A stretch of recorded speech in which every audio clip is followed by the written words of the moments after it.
Medigadda బ్యారేజీపై Congress party చేస్తున్న అసత్య ప్రచారాన్ని తిప్పికొట్టేందుకు బీఆర్ఎస్ బృందం చలో మేడిగడ్డకు పిలుపునిచ్చిన సంగతి తెలిసిందే.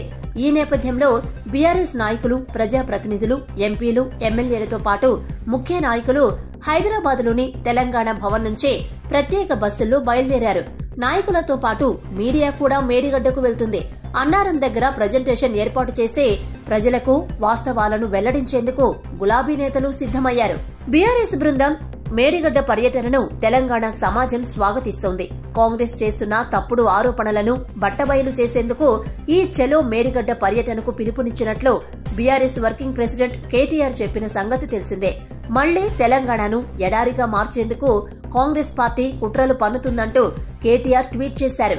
కాంగ్రెస్ పార్టీ కుట్రలను ఎండగట్టేందుకే ఈ చలో మేడిగడ్డ టూర్ అని తెలిపారు.